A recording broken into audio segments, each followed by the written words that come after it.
What's up guys and welcome. You are watching Fazi Fitness. So the 2025 Men's Open Bodybuilding season that comes to an end. What the big man weekend that just happened today. And what an incredible season this has been. So let's have a look at the big man weekend and how this show went down. So we were continuously featuring Damien Kuffel, that he can be one of the favorites to win this show and secure his Olympia spot. And the man won this show with perfect scores. So Damien was just way too big for this kind of lineup. And once again, I'm gonna go back and refer to how he showed up at Romania Pro against Andrew Jacked and John Pradels. So this guy was looking absolutely massive, even in that show, in that kind of lineup. And out of all the shows that he has done during this year's post-Olympia tour, he was continuously nailing his conditioning. And today was no different. And good for him that it was an open show with no big names, and Damien absolutely smashed it. So there haven't been many guys who previously also stepped on the Classic Physique Olympia stage, and they later switched over to the Men's Open. And again, they got to the Olympia stage. So we just saw Hosstile Products this year, but the fact is we know he's one of the best out there, and now you can add Damien in that list too, who secured a very early Olympia spot. So congrats to him on getting his first pro win and also the Olympia qualification for 2026. Now both Mark Hector and his coach, Patrick Tuor, they were extremely disappointed with the result of the big man weekend, as they were aiming for the win here, and this was the one where it was realistic to think that Mark could win this show and secure his Olympia spot. And if we take a glance on the entire season of this year, the whole of 2025, there haven't been many shows where there was no former Olympian, no Olympia competitor in there. And that is why this was one of the shows which had a relatively weak lineup.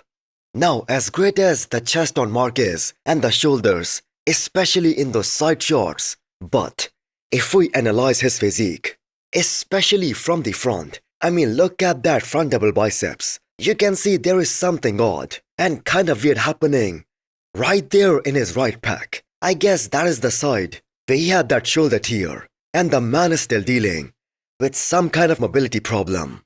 So this was the second time in his career where Mark placed second. Previously, this was back in 2022 when he placed second behind Patrick Johnson.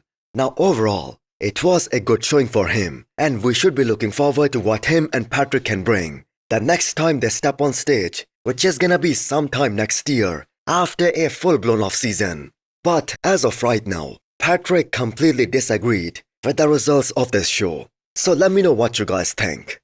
Before you scroll or blink too hard, have you subscribed yet? Please don't make me bring out the emotional blackmail. Hit that subscribe button and turn on the bell icon. It's free, it's painless, and that makes me look way cooler than I actually am.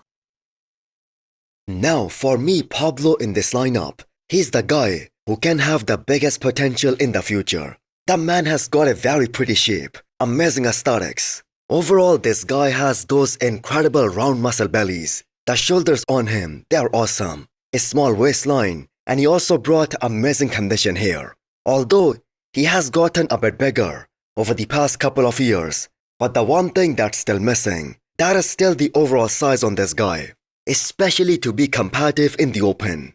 He needs to get more density and overall mass in order to win shows and get to the Olympia stage. And if he can do that, he will 100% win an open bodybuilding show and qualify for the Olympia.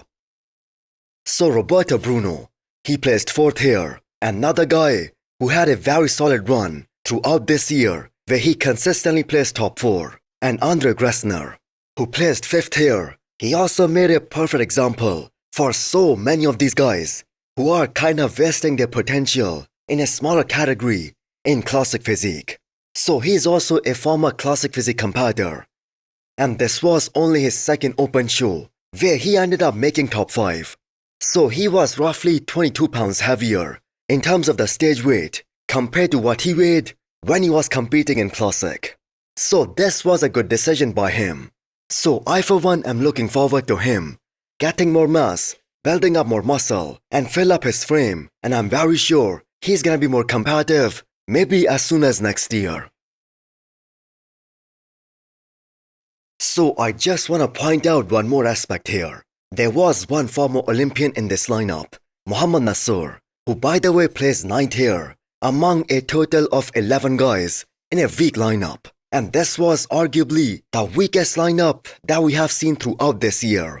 And this just goes to show us how much the competition has improved over the past couple of years. And the truth of the matter is that there are so many other guys in the men's open bodybuilding who were able to make it to the Olympia stage just a couple of years back. But their chances of ever winning another pro show again, they look almost non-existent. The newer younger guys, they're coming in, and they're coming in fast, and also improving at such a rapid pace. So again, congrats to Damien. He fully deserved to win this show, and we are probably gonna see him on the Olympia stage next. So there was a rumor that Blessing Avudibu was aiming to compete at the Arnold, Ohio 2026. So the guys in the Menace podcast, they also talked about this. But there have been reports that he would not even get an invite. Now, based on the last physique update that we saw from Blessing, he did use the hashtag of 15 weeks out, and that is the timeline for the upcoming Arnold. So let's assume for a second that Blessing actually does get an invite to compete at the Arnold. I'm gonna say he will be a non-factor in that kind of show and in that kind of lineup. And you have to ask this question. What are his coaches and the people around him in his corner, they are telling him at this point? What I mean to say is that, are they being even fair towards their own athlete by telling him how great he can be at the second biggest show of the year, which of course is the Arnold, which by the way this time is gonna be the biggest show in terms of the prize money. So a lot of people out there, they question the judgment of his coach when Blessing decided to compete at the Legion Sports earlier this year, and he did not even make top 5. So placing is a different aspect, but he just wasn't in shape to step on the stage back then. But him and his coach, they decided to go for it. And all he did was lose more of his hype, more of his stocks, and he became even less relevant. So a show like the Big Man Weekend that we just had today, that is the kind of show that Blessing needs to go for. Yes, the upper body, his upper back, that looks very solid. And that is the case in his last set of progress pictures too. But let's be real. The upper body for Blessing, that was never a problem. It has always been the legs on him, especially the quad sweep from the front. And I'm gonna say they still look behind. So if Blessing is still aiming to compete somewhere around March and April, then Detroit Pro of FIBA Germany and the Arnold Brazil, they could be very good options. What I mean to say is that, at least, select a show where the judges will give him a fair look and a fair assessment.